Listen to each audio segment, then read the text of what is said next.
Okay, so you know how it is, right? You want to learn something new and really get a grip on it. Mm-hmm. But then you see how much is out there to read, Yeah, and it can be super overwhelming.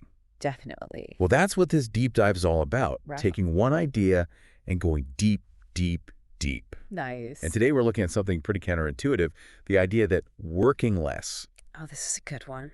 can actually lead to accomplishing Yeah. more. Yeah. And we're using a fantastic book as our guide, Rest, Why You Get More Done When You Work Less, by Soojung-Kim. I love that book. It's so good. It's so interesting how he talks about work and rest, not as these two things constantly fighting for our attention, but as partners working together. Exactly. After it's the same goal. And, you know, it really goes against a lot of the advice you hear out there. Oh, yeah. Like those productivity hacks, you know? Hustle, hustle, hustle. The grind never stops. Right. Always be optimizing. And then there are those stories of people who seem to function on almost no sleep. Like they're superhuman or something. Yeah. But what we often don't hear about is how crucial rest has been for so many truly innovative and effective people throughout history. Right. Like, it's almost completely overlooked. And when it is mentioned, it's like, oh, yeah, take a break so you can get back to work. Exactly. Not that rest itself has value. It's just refilling the tank so you can drive further, not that enjoying the drive is the point. You know? Yeah, it's kind of sad, really. And then there's this whole other side where leisure is romanticized. Like, just quit your job and travel the world. Yeah, escape from work completely. Which, I mean, it sounds nice, but... Right, it's not really realistic for most people. And it kind of misses the point, right? It's not about running from work. It's about how rest can make our work better, more meaningful. Yeah, it's not about perpetual vacation. It's about finding a balance that lets you thrive. Exactly. And I think all of this comes from this ingrained belief we have, this idea that work and rest are these opposites. Like oil and water, they can't... And what's even worse is how we often define rest as just the absence of work, a blank space. Like it's nothing, Absolutely. be time.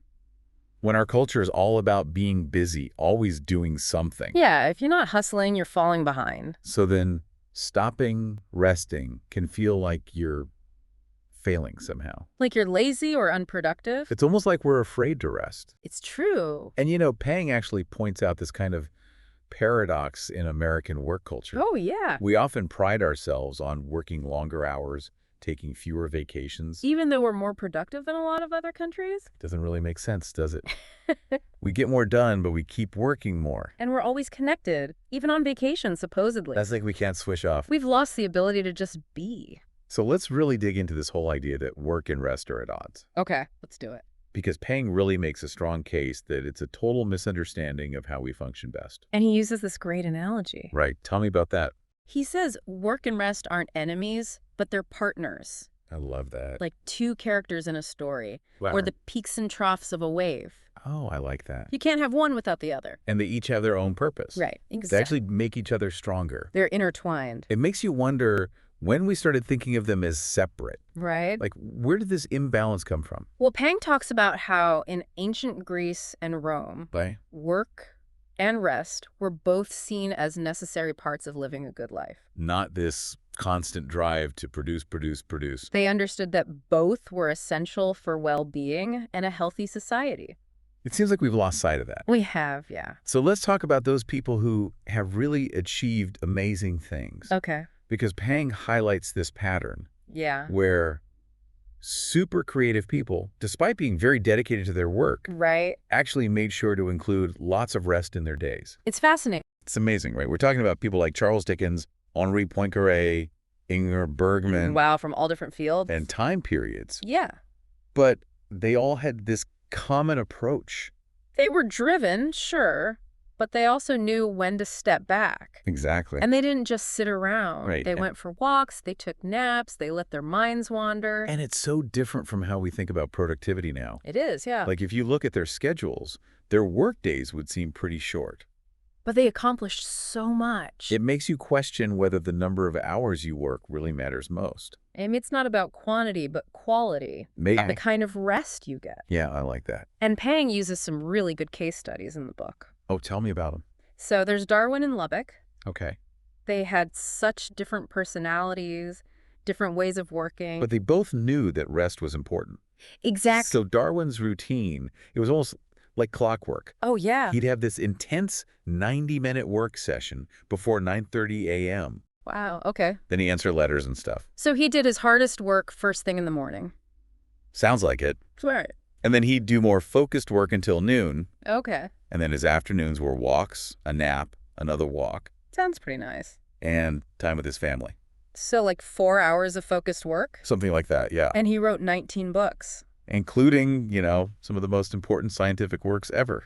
On that kind of schedule? It's incredible. Can you imagine trying to get a research grant today with that schedule? They'd laugh you out of the room, probably. Especially in academia, with the pressure to publish. It's just a different world. So how about Lubbock? What was he like? Okay, so Lubbock was this really energetic guy, successful in science, but also in business. Really? He was a banker. Wow. And then he was in politics, too. He was a busy guy. He really was. Like super high energy. Even Darwin was amazed by how much Lubbock got done. Really? There's a quote where he calls it a mystery. Wow, that's saying something. Right. And what's really cool is that Lubbock was a big advocate for rest. Interesting, especially given his background. Yeah, he actually helped create those bank holidays in the UK. Those were nicknamed St. Lubbock's Days at first. I didn't know that. Yeah, it's true. And he spent decades fighting for laws to limit how many hours young people could work. The early closing bill, right? Yeah, which became the Avebury Act. That's commitment. It's serious dedication. And his own routine at his home, High Elms. Yeah. He had it all planned out in half-hour blocks. Wow. Balancing his work with outdoor stuff.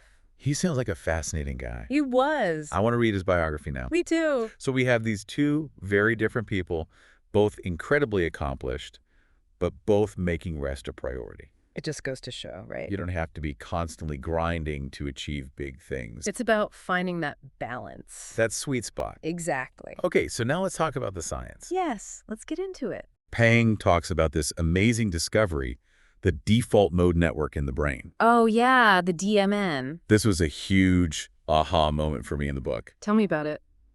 So it turns out that when we think, our brains are just idling. Like when we're spacing out? Yeah, they're actually super active. It's amazing, right? It's not just random noise. Not at all. So tell me, what's happening in this network? So the DMN is this network of connected areas in the brain. Okay. And it becomes more active when we stop focusing on outside tasks. And our attention turns inward. Exactly. It's like the brain's internal problem solver working quietly in the background. Exactly. And research has shown a strong link between a healthy DMN Okay. and all kinds of cognitive benefits. Like that. Well, for example, studies with children have shown connections with creativity, memory, how well we process and store information, future planning, even empathy and moral reasoning. Wow. That's incredible. It's amazing how much is going on when we think we're doing nothing. But then, on the flip side, when the DMN is disrupted, That's when we see problems. cognitive difficulties, psychiatric conditions, It's really crucial for our well-being. it really changes how we think about what the brain is doing when we're not actively engaged in a specific task, right? Totally. And this all ties into the idea of mind wandering, That drifting of our thoughts, yeah. which is often seen as a bad thing. Like we should be focused all the time. But Pang really emphasizes how important it is. He calls it task-unrelated thinking. It lets us revisit the past, think about the future. Approach problem-solving in a more relaxed way. Michael Corballis even suggests that mind wandering might be the secret to creativity. I like that. The secret to creativity is zoning out. Right. It sounds counterintuitive, He does. but it makes sense when you think about it. So how does this mind wandering actually boost creativity? Well, there have been studies, for example, this one using the alternative uses test, Okay. and they found that even short periods of mind wandering or doing simple tasks could really enhance creativity later on. Oh, interesting. And another study, App Dijksterhuis's car evaluation experiment, showed that people made better decisions overall when they are allowed to let their minds wander a bit. So it's like giving your unconscious mind time to work things out. Exactly. It's not just about conscious effort. And you know how sometimes you get your best ideas when you're doing something completely unrelated to the problem? Yeah, like in the shower. Exactly, or going for a walk. It's your DMN and mind wandering doing their thing. Working behind the scenes. That's so cool. And there's research that shows creative tasks actually engage those same brain regions that are active in the DMN. No way. Yeah, and in highly creative people, those connections within the DMN or between the DMN and their skill-related brain areas, Yeah. they're often stronger.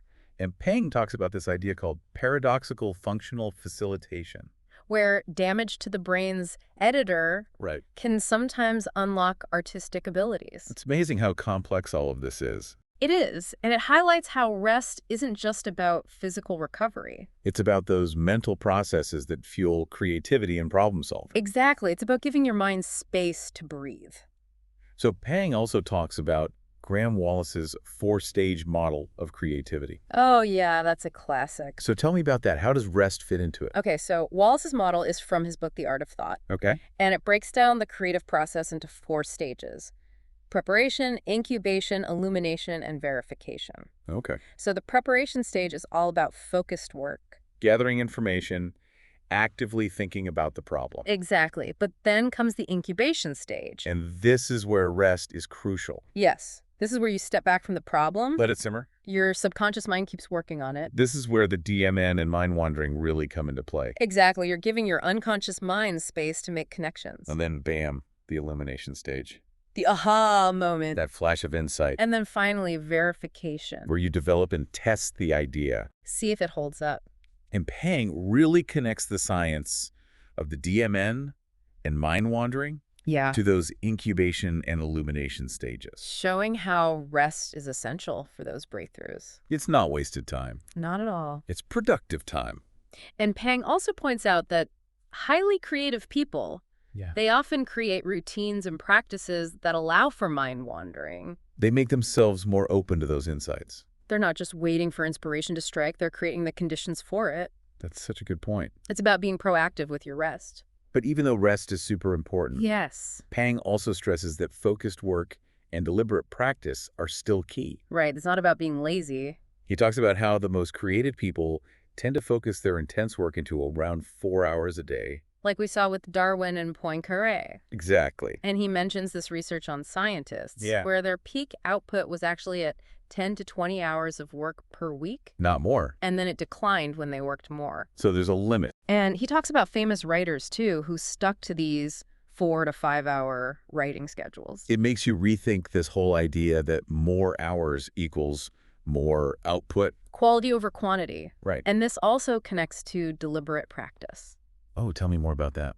So researchers studying experts found that they practice with really clear goals, Okay. intense concentration for short periods, like 80 to 90 minutes, and then breaks. Right. Breaks are crucial. And the need for recovery is huge. So even though Gladwell popularized this idea of the 10,000-hour rule. It's not just about mindlessly putting in the hours. Exactly. It's about focused, deliberate practice with rest built in. Top performers are smart about how they work. They know their limit. They prioritize recovery. And Peng argues that rest is a crucial part of that smart approach. So for you, our listener, the big takeaway from all of this is that making time for rest isn't some luxury. Or a sign of weakness. It's essential for achieving great things, for being creative, for your well-being. You deserve rest. And it's not about abandoning work. It's about recognizing that work and rest are connected. They need each other. They make each other better. Exactly. Valuing rest, understanding the science behind it. Yeah. It can lead to those aha moments. Those breakthroughs. It can make achieving your goals feel less overwhelming. More sustainable. So here's a final thought for you. Okay. In a culture that's all about being busy, always hustling, Yeah. what are some small steps you can take starting today I love that. to prioritize rest What can you do right now to give yourself a break? and see how it affects your focus, your creativity, your productivity? Experiment with your own work-rest cycles. Don't be afraid to take a break. Embrace the science and the art of rest. You might be surprised at what you discover. And you might find yourself feeling more balanced and effective in all areas of your life. That's what we all want, right? Definitely. So go out there and get some rest. You deserve it. We'll see you next time for another deep dive. Bye.